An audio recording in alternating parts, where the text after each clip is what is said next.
Good evening, ladies and gentlemen, and thank you for joining us tonight on episode 15, season 4 of The Standoff with Brad and Richie here on New Zealand Sport Radio. We're here live every Wednesday on Facebook throughout the season. Evening, Richie. We're judging by our picks. There were a bunch of upsets, including a massive Tigers win. First of all, how was your weekend, and what did you think of the round? What picks? I didn't do any picks on the week. Looked it. We'll just avoid that segment, eh? Weekend was good.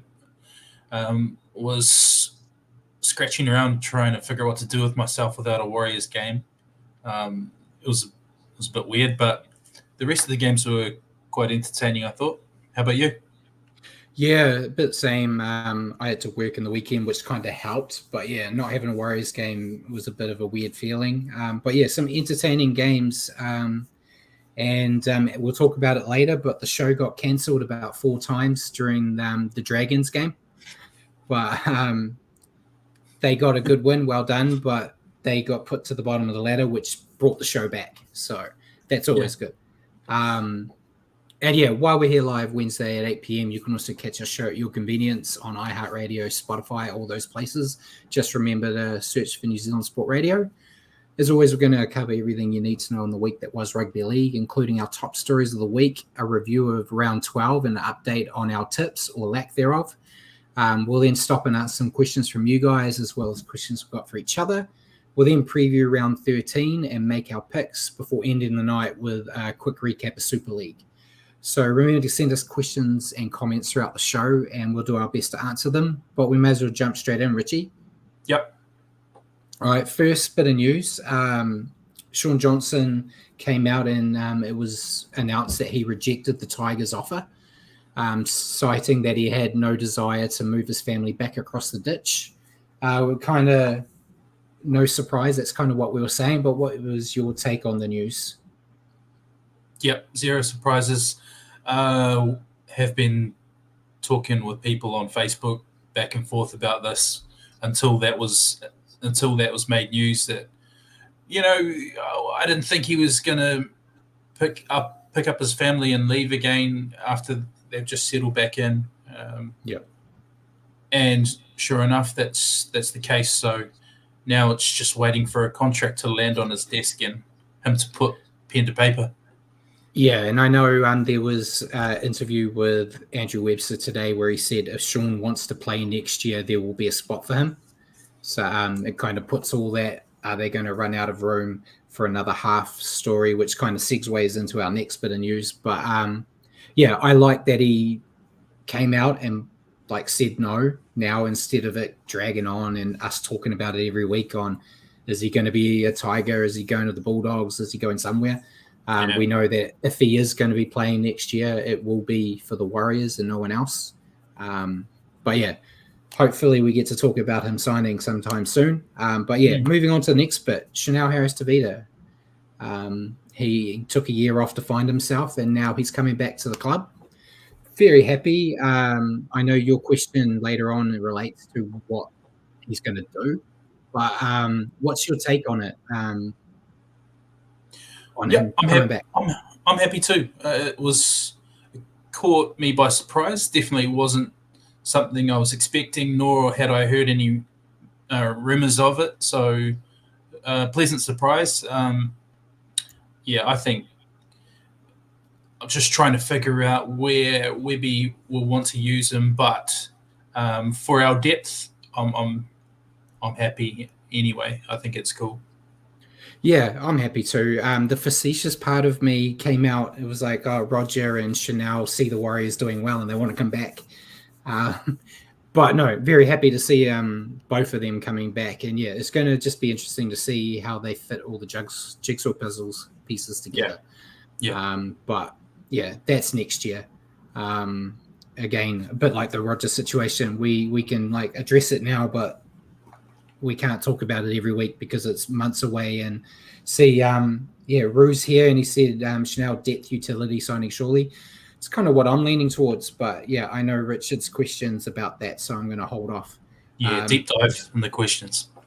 Next bit of news, Josh Papali'i is retired from State of Origin effective immediately. Wish he could have told us that before I picked him in my squad last week, Richie. I But know. he has said he's still going to make himself available for Samoa. So what's your take on Josh giving up? I know that's kind of made you a bit more confident being a dirty New South Wales supporter. Nah, not necessarily. When I look at the Queensland side on paper, it still looks very, very strong. But I'm happy he's still making himself available for Samoa to continue the development of Samoa, making it to the World Cup final. So they'll want to keep that ball rolling. Yeah, and Roos said that he's a serial back flipper, so watch this space. Yeah, I wouldn't be surprised if you see him decide to come back or not. Well, we'll see what happens. But congrats on a good State of Origin career. Moving on, Jerome Luai, favorite of the show, Richie, but he's been charged with a grade 1 contrary conduct with a referee and charged $1,800. I was kind of having a mini argument with you and Paul before the show started, but what was your take on the incident and the charge? Yeah, it was brutal, wasn't it? The poor ref. I hope he'll be okay. But in all seriousness, kind of like what you were saying before the show, it was just kind of looked like he was touching him in passing. Paul's argument is that you can't touch a ref, and that's true as well. So, bloody Union supporters, I tell you, they're so finicky with these things. Well, there's instances of it happening in the past and people missing games for it. So, it's not like this is a new thing. No, I've watched it now, and there's not much in it. He's basically scored a try, and he's like, I'm gonna walk solidly in my direction, and I think he probably thinks it's one of the opposition rather than the referee because it's a different colour jersey, and he's like, I'm not going to give ground because I've just scored a try and I'm more big in myself. Yeah, problem is, you can't touch it. You can't. The ref clearly reacts, so the ref didn't like it. So you've got to look after the refs. Yeah, they're a sensitive bunch. Ref's just got to get out of the bloody way, Paul. What is he doing in that situation? Yeah, if you're in the way, it's okay. It was the linesman, wasn't it? It was the assistant ref. Yeah. He was walking over to see the main ref. Yeah, look, linesmen shouldn't be on the field. They should be on the sidelines where they deserve to be. If you enter the arena, you got to prepare to get hit. Look, if the Richie's saying that, look, the precedent for this is missing games. And the fact that they've downgraded it from missing games to cash shows you that it was much ado about nothing. It just remind us, the boys. Look, and because Origin's on the doorstep, yeah. Well, they don't want the rest getting taken out during Origin. Yeah, but it is what it is. I understand the rules are the rules, but yeah, I thought it was a bit of a joke, but. We have seen other ones. There was one, I think it was I don't know if it was, I think it might have been Union in Australia where some player just came out and Sonny Bill shouldered a ref in the back. And that was brutal. And that was a club game, wasn't it, in Perth, I think? Yeah, that was ugly. So things like that, I don't condone any of that. But yeah, if you're just trying to politely get past a ref, I think there's a bit. There was that video in the NBA. I know I'm going off track here. It was the WNBA where a ref was walking backwards and backed into a player and then ejected that player for touching him, even though it was him. And, do you want to get into that situation? The refs are, picked on enough by us. We don't want to keep picking on them anymore. But yeah, we'll move on. Tyson Frizzell is off contract with the Knights, Richie. Newcastle want to keep him, but the Tigers and Bulldogs are rumored to be interested in picking him up. What's your take? I feel like the Tigers are just really throwing offers at anybody that's available at the moment. They kind of scrambling to grab talent. But yeah, what's your take? Yeah, the Bulldogs too. You look at both teams being on a bit of a signing spree the past year and a bit.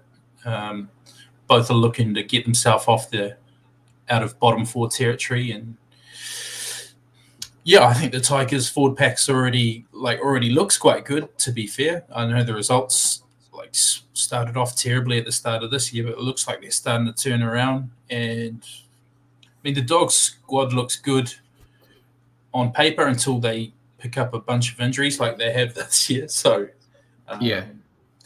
Look, he's still, I think, what is he now? 30, Tyson? Is he in his early 30s or late 20s? I think so. I'm not exactly sure of his exact age, but he still goes well. Obviously selected for State of Origin, so still a rep footy caliber player. And whether he would have stayed with the Knights or head to the Tigers or Bulldogs, he's going to add value wherever he winds up. I feel like it. Tigers, Bulldogs, Knights. It's kind of really picking out of the three ugliest sisters, really, isn't it? Yeah. It's not very desirable. Bulldogs probably have the most potential of improvement out of the three. I think the Knights have a bit of work to do. Tigers are still a mess, but they're a mess on the up. But yeah, I don't know. It depends on if he wants success or if he wants money, which I feel is what happens all the time. He's not going to get any of those teams, is he? Let's be honest. Well, yeah. This comes down. Yeah, surely it's a money call or it's a personal call. I want to live in a certain part of Australia. To me, out of that one, but it's not a success call. He's not getting a premiership with any of those, is he? No. Well, yeah. You watch one of the Bulldogs win a premiership next year and make us look like dicks. And yeah, Ked said Frizzell and Bateman would be a strong second row pair. I agree, but Papali'i as well, and Papali'i, yeah. But yeah, it's going to be interesting, and time will tell.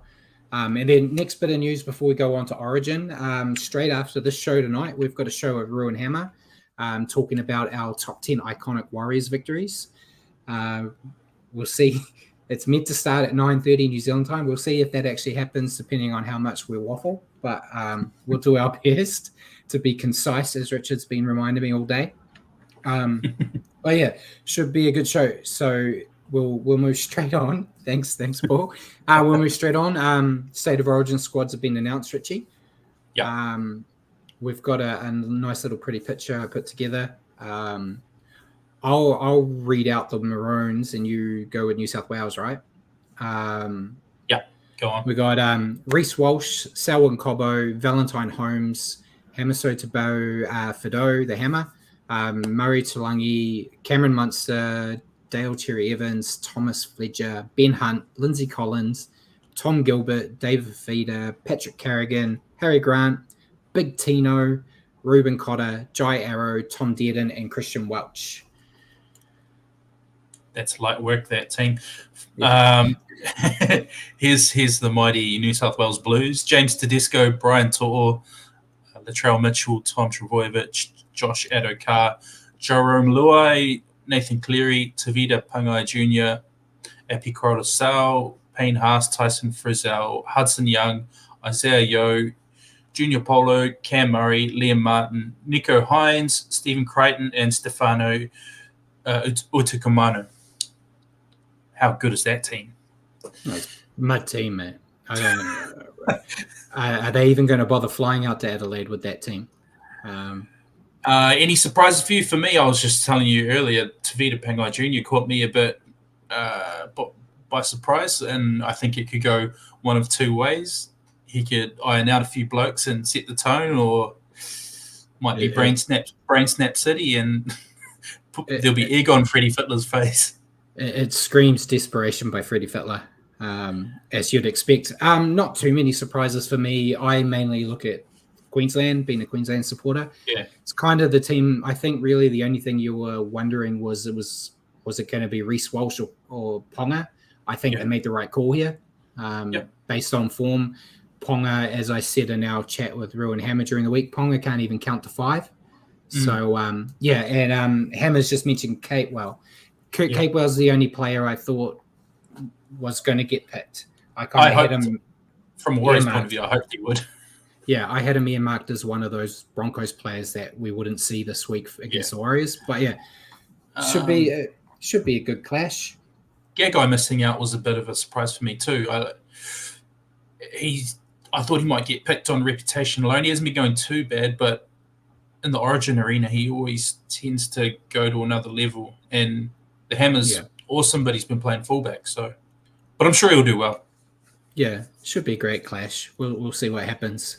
We get to talk about that when it actually happens in a couple of weeks. So we'll move on to signings. Jacob Arthur has signed with the Sea Eagles until the end of 2024 after getting an earlier release from the Eels. He asked Daddy if he could go away. It's leaving home.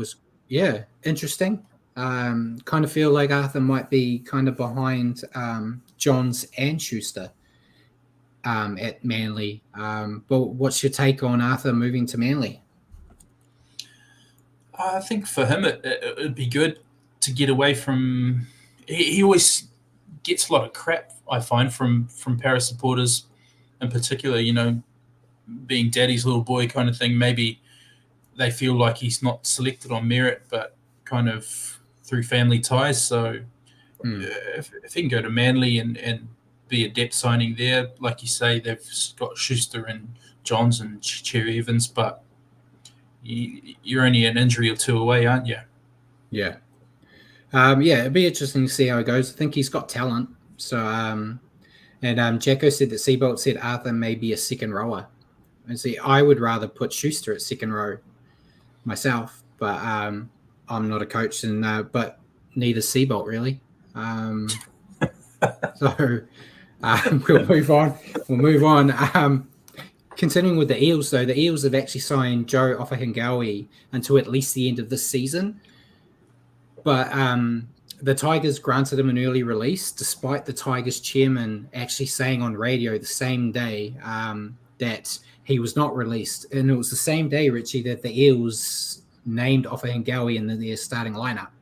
Yeah. So he's saying, no, we haven't released this guy, and he's already, named to play for his new club. So it kind of shows the shambles the Tigers organization is in. But good signing. I like Joe. I think he's a good player, and I think the Eels need some help in the middle. So well done. And it's kind of weird to jump off the ship after the big performance they had.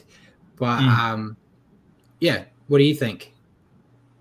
Yeah, he definitely adds some depth to their big boys already with Campbell Gillard and Junior Polo. Whittamu Greg's going really good. So, it just adds a bit more there. So, yeah. And the rumors are out that they're looking at extending Greg as well, but there's been no official news on that. But he can come here if he wants. I don't see him leaving the Eels, but No. We'll keep the Eels going anyway, because they have now officially announced the signing of Mitch Moses. I know we said it was a deal weeks ago, but they've actually said it's a deal now until the end of 2028. So a big gamble there with an off and on halfback, but well done. He really does well against those easy teams. They just need him to play against the big ones now. In our weekend preview, who did you pick for your player to stand out for the Eels against top of the table South Sydney? The Flatjack Bully. Thought he only plays good against weak teams. Oh, the Rabbitohs weren't good this week. Just gone. Yeah, sorry everyone. Spoiler alert. Brad's player to watch. Yeah, Hammer's just made a comment saying, the Eels forward pack this week doesn't have a single player from last year's grand final team. Yeah, it's crazy to show how much their roster has moved around. But last bit of news on signings as we move along at a quick pace. Peter Hiku signed a 3-year deal to join Hull KR in the Super League. Be a good signer. He'll kill it up there. He killed it up there last time he went up. So I'm sure he'll have a field day up there. What's your take on Hiku moving back to the Northern Hemisphere? Yeah, probably good timing. He hasn't reached the same heights this year. Obviously, the team's struggling. But go over there, make a bit of coin, play at a lower level. Why not? The bakery back in business in the Northern Hemisphere. Yeah, exactly. So that was all the big signings, really. We'll move on to injuries. I'll just run all through them. Brandon Smith from the Roosters going to be out for about 7 weeks with a fractured thumb. Elise Katoa injured his shoulder and his thumb. Thumb. It's one of these. Katoa from the Storm, he injured his shoulder, is going to be out for extended amount of time. They haven't really given us a deadline. Ryan Madison may miss this week with a calf injury, but they reckon it's not that bad, so he should only miss 1 week. And then the Sea Eagles, the Travojevic brothers that we don't expect to get injured, got injured. Jake's out for 6 weeks after tearing his calf, and his brother Ben is going to be out for a bit of time with a hamstring tear as well. So what's your take on all those injuries? So some big names. Yeah, for sure. Up until the injury, Katoa was going really good on the weekend, I thought too. Brandon Smith's been struggling for form, but being out for 7 weeks won't help his or the Roosters' case. No. Yeah, Madison's a big one. It's just par for the course of this year. So many injuries. Yeah. So Naughty Boy Corner. After a couple of weeks of no bans, we've got some. So Felice Kafusi from the Dolphins, he's got 3 matches for a grade 2 careless high tackle. Victor Radley from the Roosters got 3 matches for a grade 1 striking. And then Elliot Whitehead from the Raiders got a 2-match ban. He had 2 separate charges that they're going to merge together to help him out. Man. It's an angry man. Gave him like a family pack of suspension. So what's your take on those 3? I think Radley kind of had it going. Yeah, he I don't know. Everything he could. He pushes the self-destruct button on the field too many times. I'm surprised he didn't actually get some minutes off the field during the game. I don't know what these officials look at half the time. Did you see it, Paul? The headbutt? No, I didn't. But if Brad says the guy had it coming, I'm surprised he's not been caught for and have to face him jail time. I mean, you have to knife the guy for Brad to say he had it coming. Well, it was a headbutt. It was a hefty one too. It wasn't just a lean in with your head. It was a beautiful headbutt. He had good form. But yeah, you're not allowed to do that these days, Richie. You know. I know. Not Gone like are the the good old days. days. Yeah, you could just headbutt everybody. Yeah. But yeah, I think they're all valid. I think Kafusi, just mistimed. I'm going to say I'll defend him a little bit. He had that timing down at the start of the season, and he's lost it. I think he was playing on emotion too. I think against his old mates, he was looking to hurt somebody, and he got it a bit wrong there. Yeah. That was all the news. We'll move into round 12 now, starting with Thursday, the Panthers defeating the Broncos 15-14. If you want to give us your rundown, Richie. Yep. It was 2-1. Sunia Taruva and Nathan Cleary were the tries for the Panthers. Only the 1 try for the Broncos to Selwyn Cobbo, not at their attacking best this week, but yeah, I'm okay with that. How did you find the game, Brad? Yeah, wasn't a high-scoring affair, but I thought it was another strong display from the Panthers. I thought they were building pressure well. They just didn't nail every opportunity, but not really too much to complain about from them. What do you think of the Panthers? Yeah, awesome defense, obviously, to keep the Broncos to 4 points. Very controlled, particularly from Cleary, which helped them get the result. But yeah, I felt like he really took the game by the scruff of the neck, looked to be running lots, and looked good to me. Yeah, and your thoughts on the Broncos? Yeah, with all respect to Jock Madden, I think maybe they were missing all that Adam Reynolds brings to the table. But I thought they defended really well. They themselves held the Panthers to only 2 tries, so defensively they were pretty good. So it wasn't a complete train smash for them. Yeah, I just had basically poor discipline and double-digit errors led the Broncos to really struggle. They needed a big game out of some of these stars with Reynolds out, but it just wasn't the night. Definitely not one that you sit there and go, you're embarrassed about by any means, as you said, holding the Panthers only 2. Who was your player that stood out? Oh, I kind of already waffled about him. Cleary, I just thought he ticked all the boxes. Yeah, I had Cleary as well. Pretty solid game for him. Yeah, he got a full house. Try, conversions, penalty goal, field goal. Yeah. He did it all, yeah.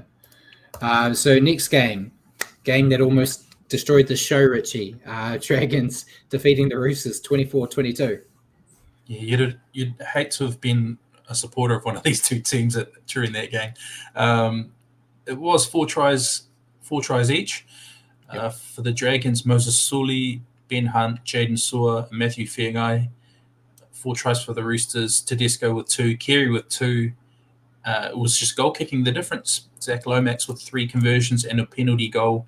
Roosters had no penalty goal. Like I say, very dramatic, this one. You mean that Lomax that got dropped because he can't kick for his goal kicking? Kicking. Right. Yeah, pretty much. Oh, shows what Griff knew, eh? Shows what Griff knew. But yeah, strong start for the Dragons. But they look set to lose another close one until some opportunistic attack got them the win at the end. To their credit, it was a hard-fought win. They just need to keep it up if they want to avoid that spoon. And it hates me to commend them, but they show great heart. Your take on the Dragons? Oh, it was awesome. I was loving it. I could picture Brad. I thought it was an incredible result for them. Who they finally won an arm wrestle. They've been in so many this year and lost all of them pretty much. So they won this one in the most dramatic fashion possible. I think the coaching change seemed to work in their favour.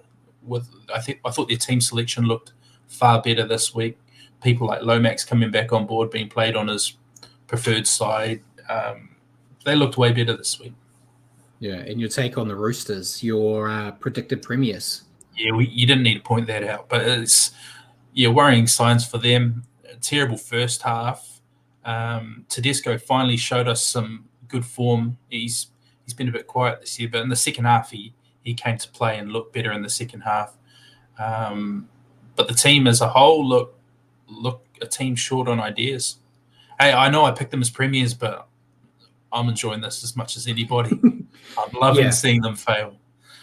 Yeah, Roosters are just not at the level we all expected them to be. I didn't pick them as premiers, but I definitely didn't think they'd be a struggling team. They did well to get back into the match, basically not playing that first half.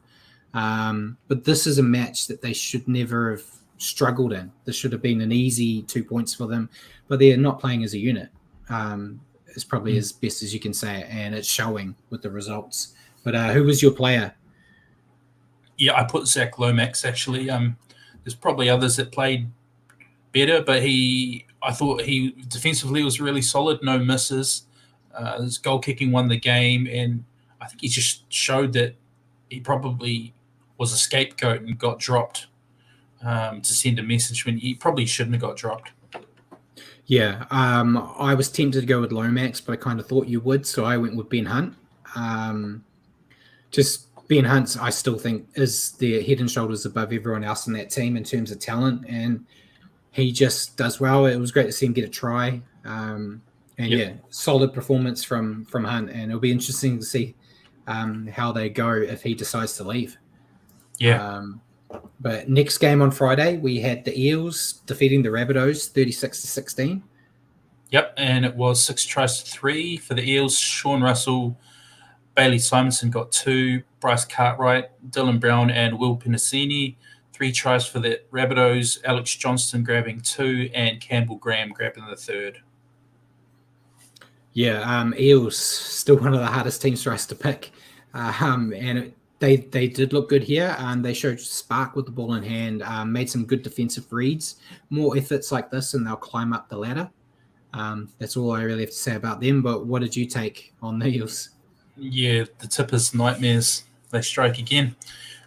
This is what the Eels can be on their best days. They need to find a way to produce this more often than not now after their poor start to the year. Yeah, your take on the Rabbits? I'm not 100% sure if complacency came into things after the hot streak they've been on. Or maybe it's just that they caught the Eels on the wrong day, and we know the Eels can do that. But I think Souths will bounce back from this. I think they were just caught on the hop. Yeah, I kind of had that. I had poor discipline as well. But I think a few players perhaps thinking ahead to Origin, kind of going easy game here. We'll just coast and focus on playing for New South Wales. They just didn't play to their potential. I put them and the Panthers at ahead of the rest of the NRL last week. But if they continue to let games like this slide, I might have to revoke that. But who was your player? I'm in agreement with Jacko. I went with Dylan Brown. I thought he's been going quite well, but this week in particular looked really good, dangerous every time he had the ball. I really liked what he put out. Yeah, and you spoiled it already, but I went with the flat track bully, Mitch Moses. They scored 6 tries. He set 4 of them up. Didn't miss a kick at the tee. Just a great effort from him. He'll give you one of these every couple of months. So good to see it this month. So we'll move on to the next one before his family starts harassing me in the chat. Game on Saturday, Knights losing to the Sharks 26-6. Yep, 4 tries to 1. William Kennedy, Ronaldo Mulitalo, Connor Tracy, and Royce Hunt. 1 try for the Knights. Kalen Ponga. What do you make of that one, Brad? Yeah, Sharks look back on track with a dominant display here, I thought. Their attack looked back to being crisp, and they kept the Knights quiet, heading in the right direction again for them. What about you? Yeah, it was never in doubt for me. 3 tries to 1 in the first half, and then a further try in the second. Really strong defensively, only letting the 1 try through. So I just thought it was an easy 2 points. Another night out for the Sharks. Yeah, and your thoughts on the Knights? I didn't think it was their best day at the office, particularly seeing what they can produce when they played the Titans recently and run up a good score there. So this was back to their not so best. And at home, they're away from home to the Sharks. But it's just, back to the drawing board. I think they never looked likely. No. I thought they just looked out of sorts, not communicating as a unit, and having their $1 million player forget how to count to 5. Oh, that was so funny. Wasn't a good look. Too many head knocks.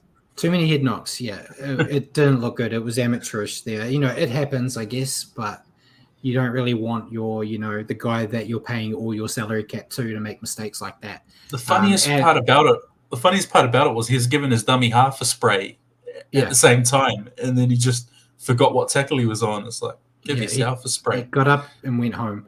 Adam O'Brien, he's made some changes this week, but I feel like he's running out of time and ideas. Like Jacko said, he must be coming under pressure. I think his days could be numbered if they don't do something. But your player that stood out? I knew you'd put your lover boy Hines, so I went Will Kennedy. I think he was outstanding at the back as well. Got a try, always involved, dangerous every time. So, yeah, and I went with Hines. When he's on fire, so are the Sharks. So great performance. Watch that awesome. Dally M come. Next game, probably the best game of the week in my opinion. Tigers defeating the Cowboys 66-18. So I'll have a break while you have to run off the tries in this one. I really don't want to do this. 11 tries to 3. Stefano Utoikamanu, Junior Tupou, David Norfoluma, Jareen Buller, Funua Pole, Junior Tupou, Stafford Tour ×2, Joe Offa Ngawe, David Norfoluma, and John Bateman with the 11 tries. 3 tries for the Cowboys, Kyle Felt, Luciano Leilua, and Ruben Cotter. What a hiding. What an absolute bath. Yeah. If anyone predicted a scoreline like this, they don't know rugby league.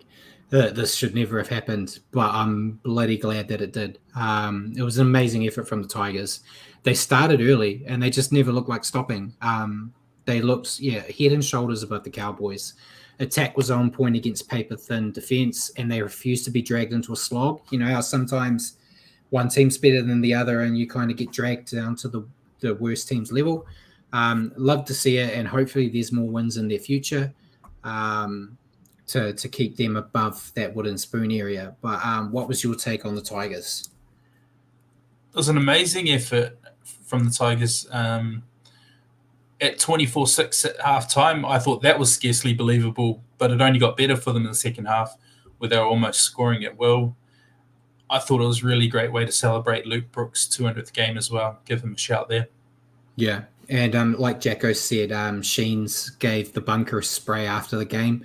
So it's good to see it, not just the refs spraying when they lose. Sheens puts on, an amazing score and he's still complaining about the refs. So, yeah, 66 points in one game, 136 points in the other 10. I mean, that's just, this is insane. Come out of the blue. Yeah. So, yeah. And your take on the Cowboys, Richie? Obviously, this is a new low for the Cowboys this season. We just started giving them some praise, saying maybe they were on their way back up. Extremely worrying signs on defense.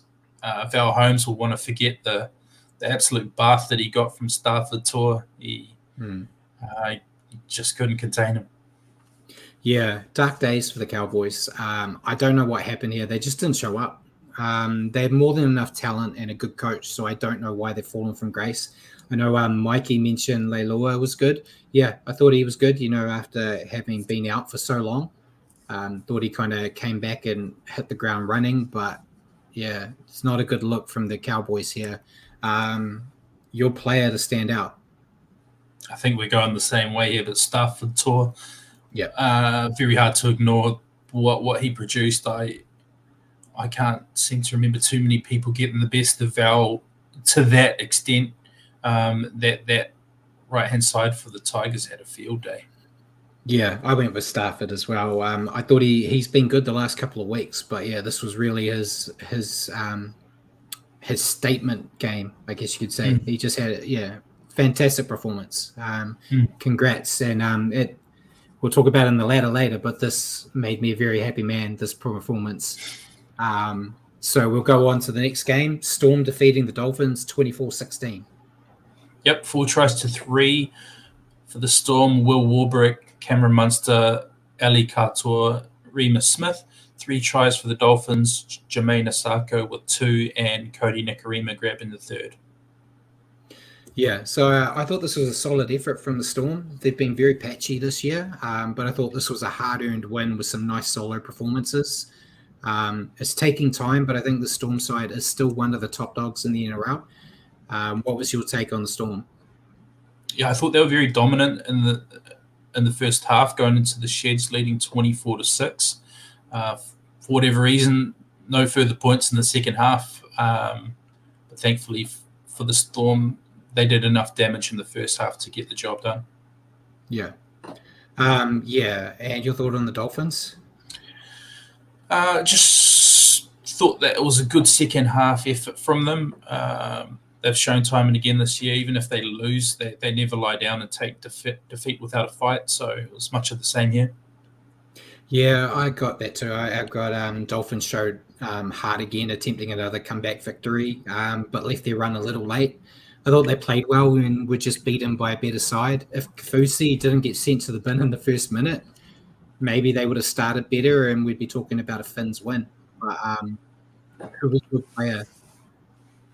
I really like what Couture did. I think I know you were going to go his way, so I went Jerome Hughes. I thought a number of their big players also were really good, including Hughes, Munster.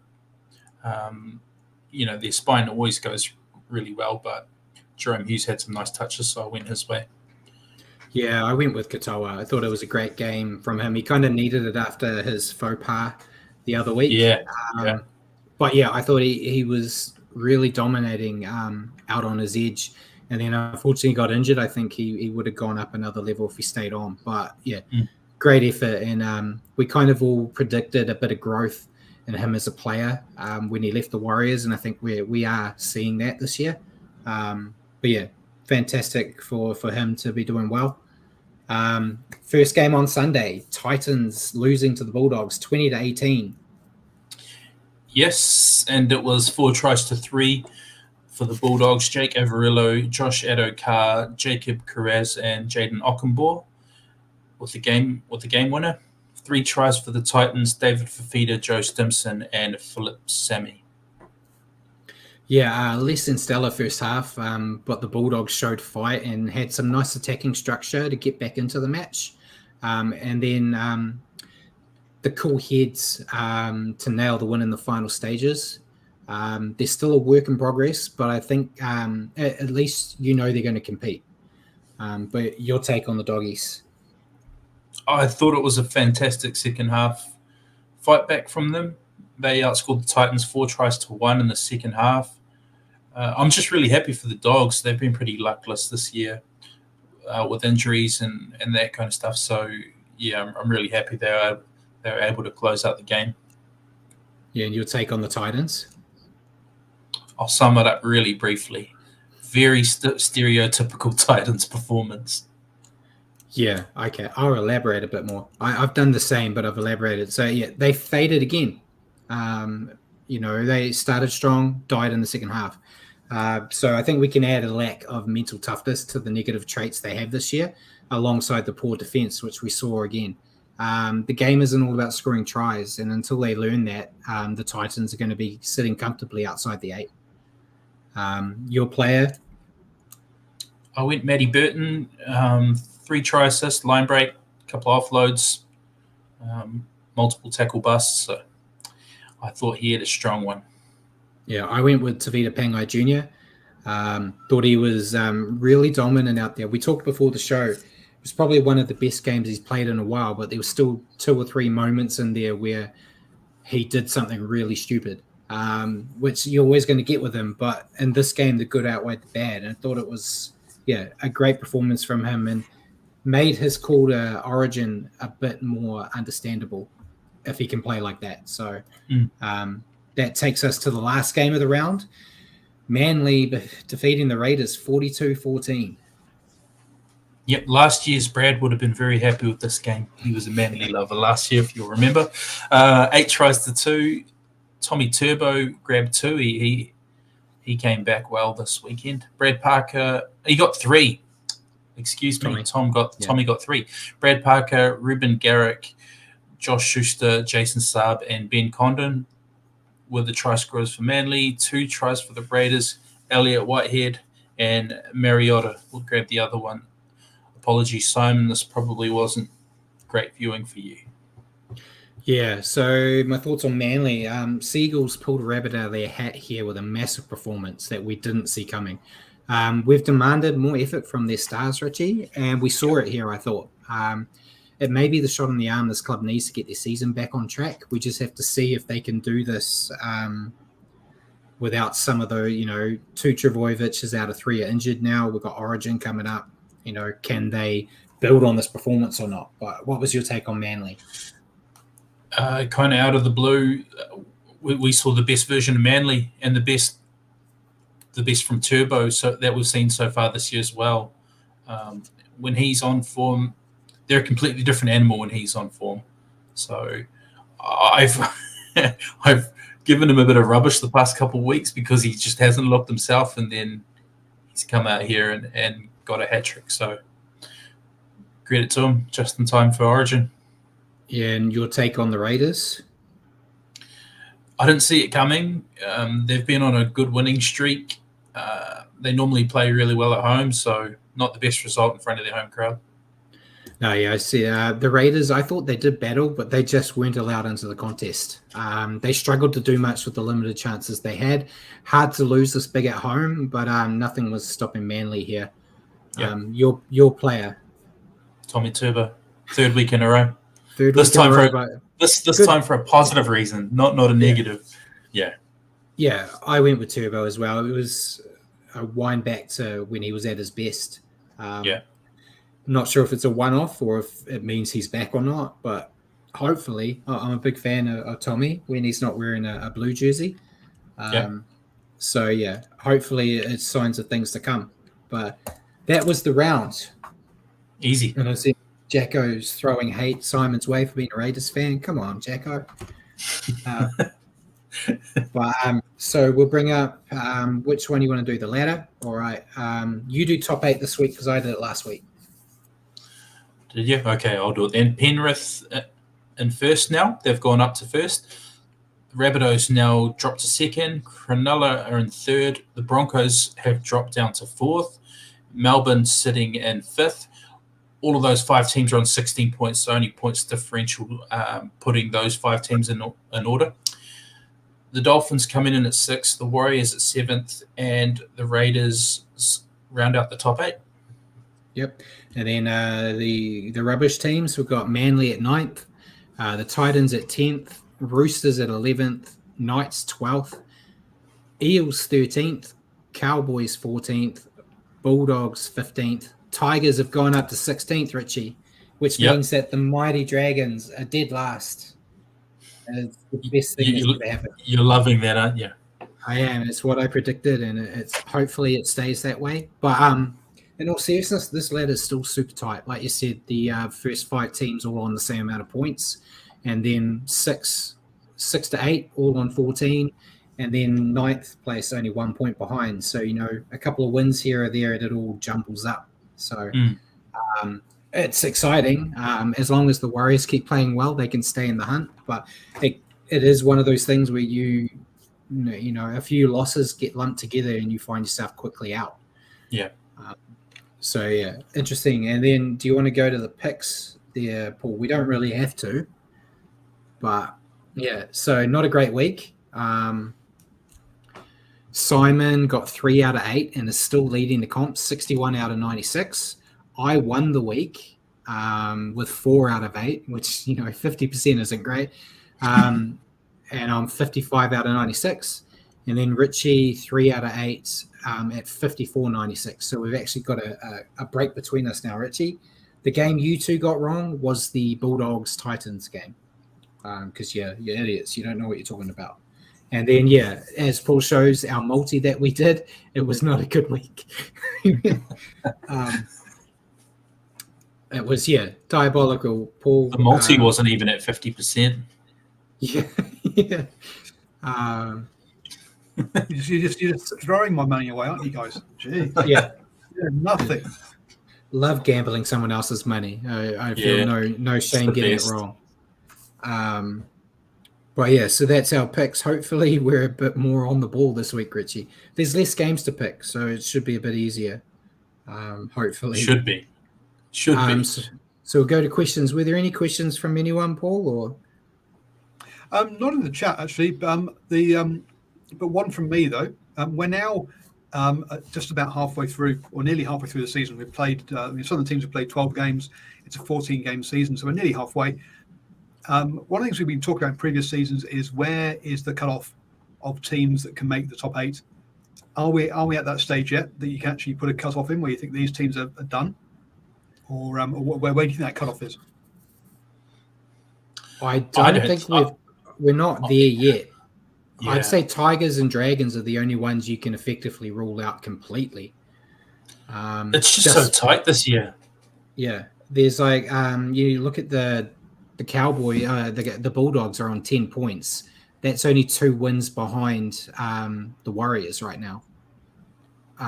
Sure, but they've only won 5 games and lost 7. So you just need a couple of wins and it all changes around. And they got a couple more buys in the bag to give them some more points.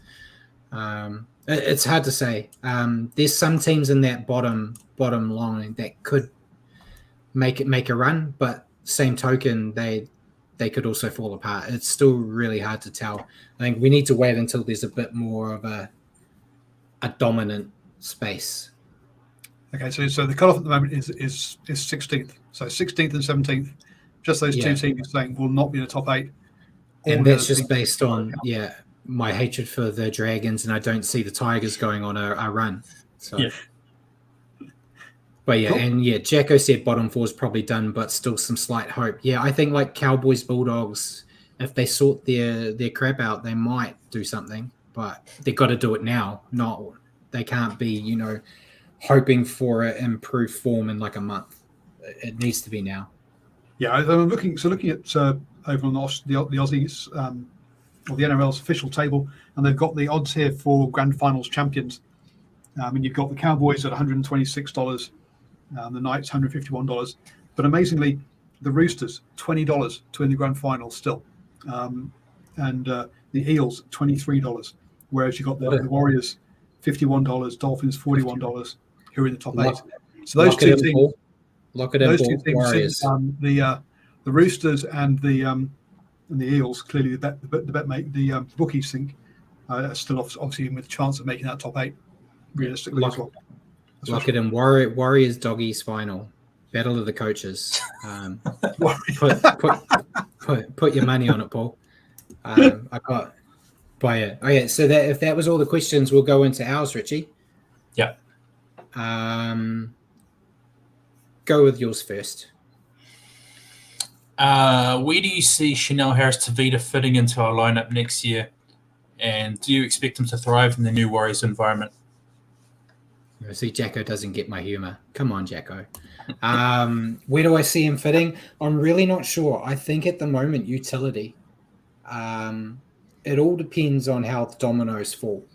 You know, if Sean Johnson stays on, he's definitely number 7. And then I would still have Tamari Martin at 6 over anyone else they've got there at the moment. But Chanel, I think, could be I'd say a great 14, but you got Dylan Walker who does that. So it's really, I don't know. I don't know about where I'd put him. I'm sure he's going to be great wherever they do it, but I talked about it and got rubbished.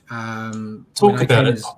I won't rubbish you. Go on. His last year, we didn't know it was his last year at the time, but at the start of that season, I put a thing out. I think it was on the 1st of January. It was like my first post for the new year.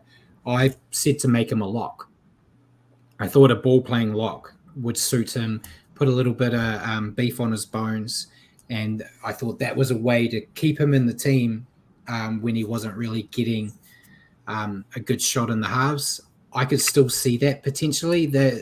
We keep saying the Warriors need to sign a prop, but they don't seem to be doing it. So maybe they move Tohu up and you could bring Chanel in. I don't know. That's why I sit here and talk to you instead of get paid by the Warriors to be a coach. Yeah. But what about you? What would you do? And do I think he's going to thrive? I think everyone's thriving. So, yeah, I think he will. Yeah, I'm much like you. I'm not too sure where he fits. I'm just happy depth-wise because as we've seen this year, injuries hit hard. They've hit multiple teams really hard, including us. And when you sometimes in the halves and other positions, you're getting down to your 3rd and 4th choice. So I just expect him to fit into the environment well, and hopefully whenever he's called upon, he goes hard. Yeah. And my question for you, the Warriors have made a few recent signings, which we just talked about.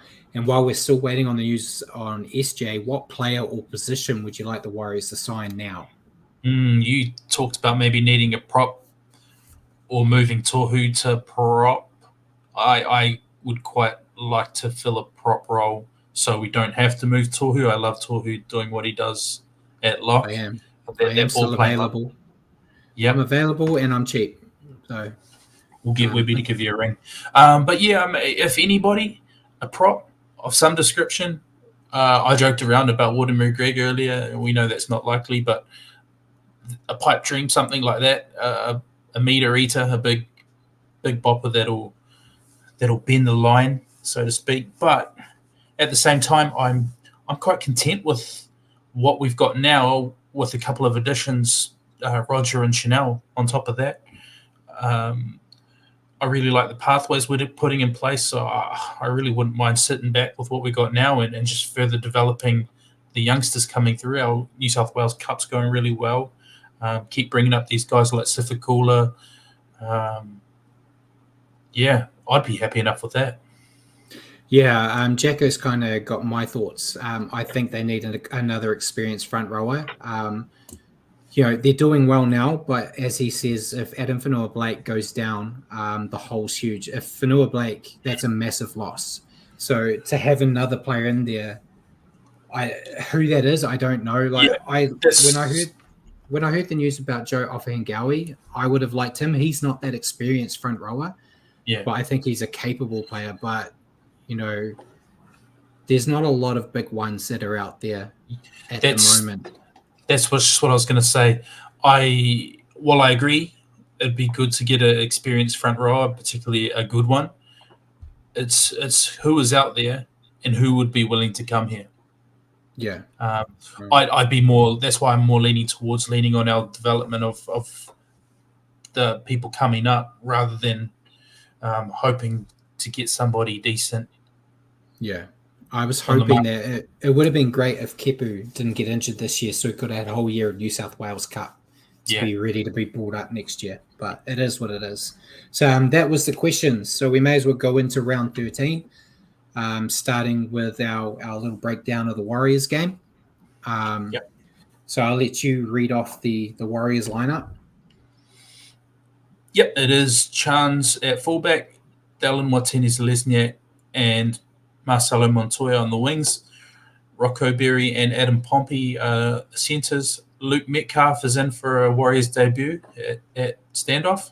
Sean Johnson is the halfback. Front row of Adam Fanua-Blake, Bunty Arfour, Freddie Lussick. Back row of Jackson Ford, Maratinea Kore and Tohu Harris. Interchange bench, Bailey Serenen, Josh Curran, Dimitri Sifakula and Tom Ale. Yeah, and then for the baby Broncos, we got Tristan Saylor at fullback, wings of Jesse Arthurs and Dean Mariner, halves of Katoni Staggs and Herbie Farmworth, halves Ezra Mam, Adam Reynolds. So not a bad backline considering the players they've got out. Forwards are kind of where they're hit a bit. We've got Kenan Palacia, Billy Walters and Corey Jensen in the front row, Kurt Capewell and Jordan Rickey, second row, and Kobe Hetherington at 13. Then we've got Corey Pack, Xavier Willingson, Brendan Piacora, and Martin. How do they say his last name now? Tabayu? It depends how you ask, and a lot of people get it wrong. You're Samoan, so you say it.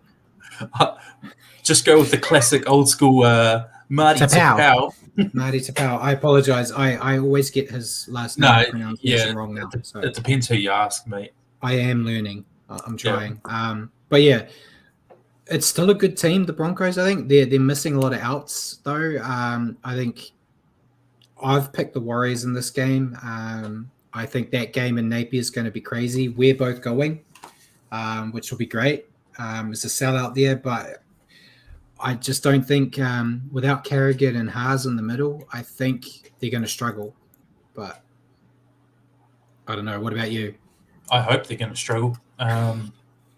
It's a long way to drive to see them the Warriors play badly. So it is, and I know too many Broncos fans personally who are going to give it to me if we lose. But I think we'll win. I think the players Broncos are missing are really big names, and coming over here to a cold Hawke's Bay evening, hopefully it's enough to get us the result.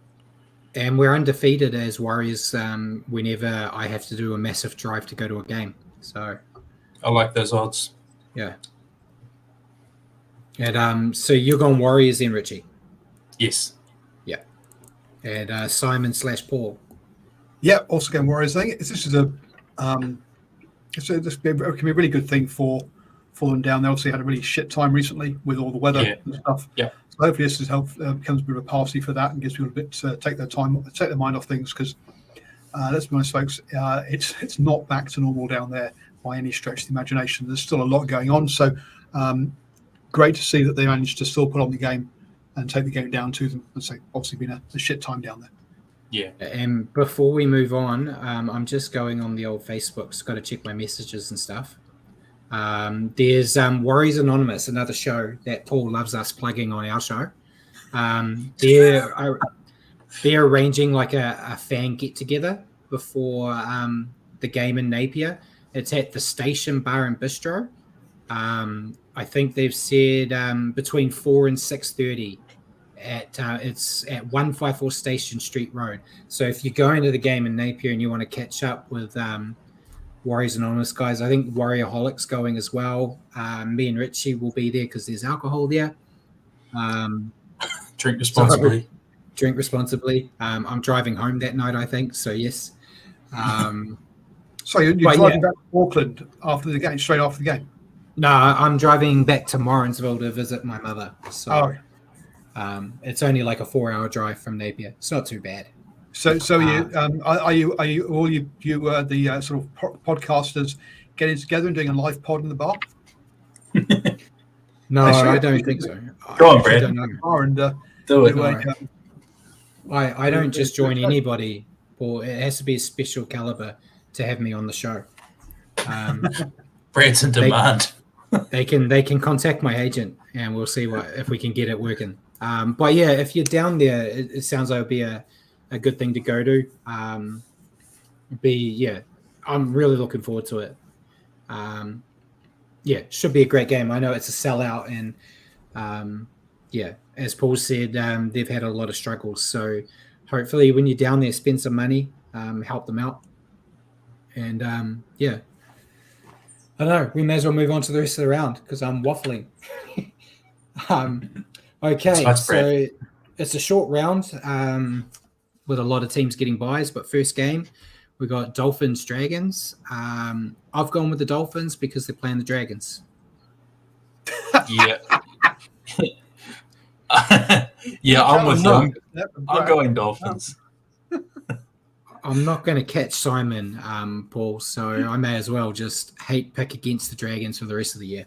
Dragons know Ben Hunt too. Yeah. So go with the Dolphins. They're going to sink the Dragons. Absolutely. Dolphins. Next game. The wonderful story of this season. May continue. And then next game on Friday, we've got the Eels versus Cowboys. I've gone with the Eels. I just think you're a brave man to pick the Cowboys right now. Yeah, absolutely. And that's with their full squad. You take away Val Holmes and Cotter and some important players, it's even worse. So, Eels. Yeah, look, third versus fourth, or fourth versus third from the table from last year. Now, obviously, both teams not having a great season, but got to go with the Eels at home. Yeah. And the TAB agrees at $1.17. Yeah, and then next game was Warriors Broncos. We all picked Warriors on that. So the second game on Saturday, we got Rabbitohs Raiders. I've gone with Rabbits. It was hard. They've got a few key players out, but I think they should get the job done against the Raiders. Yeah, I went Rabbitohs. I think they still have enough key players that will still be there to still got Cody. Still got Cody. Cook didn't make the Origin squad, did he? So no, he didn't. Cookie will still be there. They'll have enough. Two teams in good form, and the Rabbits 4 wins and a loss from the last 5, and Raiders 3 wins and a loss from the last 4. So it should be a cracker. I can't back my big green machine. I'm afraid. Got to go Rabbits. It's disgraceful, Simon, picking against your team. I know. Traitor.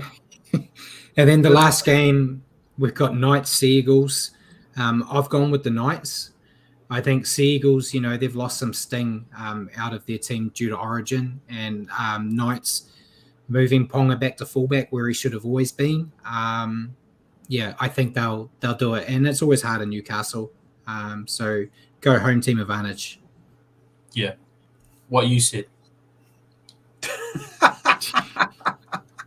The Knights. I got Knights. They should. Like, I need time to go for a pee between getting the Brew and Hammer show. Hurry up. Ponga will have a point to prove. I think Knights will get that.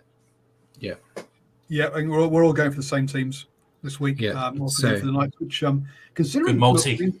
The Knights on $1.34 favourites, and yet the Knights are 12th in the table against the Eagles 9th. So I mean they're behind them in the table, and yet they're strong favourites. It's just due to Origin. There no Tommy Turbo, no Dale Cherry Evans. Manly's all their stars are basically gone. So yeah, that's what happens. But yeah, and then obviously Bulldogs, Panthers, Roosters, Sharks, Storm, Titans, and Tigers all have a bye, which means hopefully if the Dolphins win and beat the Dragons, then the Tigers get a gap on the ladder and keep the Dragons at wooden spoon territory. So it's all 4D chess with me, thinking about what's going to happen to the Dragons. But yeah, so that's the round. So that's we all agreed on every game, Paul. So that's So I mean, obviously this multi is an absolute dead cert. A 5-game multi. So the multi is there. $2 brings back $11.42. If this goes ahead, and that's obviously taking all of the favourites. Yeah, and our track record surely means that we're going to get this one. Well, as I said pre-show, there's less games, so there's more chance. Yeah. Spoiler for whenever it happens, our show title when we get a multi will be we got the multi or something of that nature. When it finally happens. But yeah, so that's NRL talk. I know Jacko will want to disappear because we're about to talk about Super League before we sign off. But cheers for joining us again, Jacko. I'm sure we'll see you on Ruin Hammer's show later on. But Super League, we had the Challenge Cup, Richie. Yep. So we've got a fair swag of games to get through here. So we've now got quarterfinals set up, but before that, we had St. Helens defeat Halifax 26-6. Lee defeated Wakefield. Poor Wakefield still can't win, even in Challenge Cup, Richie. 40-12. Hull KR defeated Batley 50-0. Wigan just beat Leeds 18-14. What a draw in the Challenge Cup. Wigan has to play Leeds and St. Helens plays Halifax. Warrington defeated Catalan 16-14. Salford defeated Uddersfield 42-40. Hull FC defeated Castleford 32-8. And then York defeated London 36-12. Which means the quarterfinals are now Hull KR versus Salford, York versus Lee, Wigan versus Warrington, and Hull FC versus St. Helens. So some big bopping games there. Yep. I did have how you see what the semis in that would be, but we'll get to that later when it happens. Anything you want to say on the Challenge Cup? I'm sure you watched all of it. No, I definitely didn't. Kind of wish I watched that Salford Uddersfield game, 42-40. I didn't catch that, but I kind of wish I did. That looks like it would have been an entertaining one. Happy for Wigan, as always, whenever they get up over Leeds. Yeah, definitely. And then we go back to Super League now. There we go. And Simon said teams event to be drawn through a ball. And then we've got round 13 for Super League. Hull KR versus Wigan. Catalans versus Wakefield. So Wakefield most likely going to lose again. Richie still haven't got that first win. Uddersfield versus Castleford. Leeds versus St. Helens. Lee versus Warrington. And Salford versus Hull FC. And Simon said, unfortunately, there was no broadcast for the games in New Zealand. But he did watch a few of the games on a European streaming app that he has. Yeah. It's a bit weird that they're not really showing them love. I guess it's not worth it for the time difference, I guess, Richie, maybe? I don't know. Yeah, maybe. But anything else you want to add before we sign off? This is like, we're only just over an hour. I can't believe this. This is foreign territory for us. It's amazing what having got someone else's shows done to you, right? Yeah. I don't care about Paul's channel now. Oh dear. Paul's going to arrange to have us on shows every Wednesday night to make sure we keep concise. I think, in fairness, having less games to preview helps. Yeah. So we'll see a shorter one next week too. I promise, Paul, with only a few games to review. It's also it's also been a quiet news week as well. So I think this is kind of a bit like the quiet before the Origin storm, isn't it? I think everyone's taking a quick breather, and we'll hear lots of stories in the run up to Origin, which is what, next week. We'll have half the Broncos team arrested in Napier, and that'll be all our news story next week. That's probably the only reason Billy Slater picked Reece Walsh, because he knew he'd get in trouble if he came to New Zealand. And I see, before we go, Paul, I see Simon's asked you a question about your union show. We plug every other show on the planet. Do you want to plug your one as well? Oh, look, I've just been busy. Sorry, folks. I'll try and get back to it. Life, unfortunately, just getting in the way. No commitment. Putting other things in front of the show. It's. I just don't know, Paul. I can't even look at you right now. Simon said it will be interesting with Origin and Adelaide. I think I saw some stat that Queensland are like undefeated in Adelaide or something. That may be wrong. It was some stat. And then another stat was whoever wins game one, if game one's played neutral in a location in a neutral area, takes out the season. Or it takes out the series, I should say. So hopefully we'll see Queensland win that one, Richie, so we can talk about it. Hopefully not. But that's it. Anything else you want to add, Richie? No, thanks everybody for the chat. If you want to, come watch Ruin Hammer. Paul, we'll be sure to plug the Standoff on their show. It works both ways. But yeah, we do. We will do that. And thanks for your work in the background, Paul, making us look better than what we are. 100%. Ladies and gentlemen, thank you for joining us tonight on the Standoff with Brandon Richie. For your weekly update on rugby league, tune into our show next week at 8 p.m. here on Facebook or at your convenience on iHeartRadio, Spotify, and all those places. Just remember to search for New Zealand Sport Radio. Cheers for joining me again, Richie, and cheers for everything you do in the background, Paul. And good night, everyone.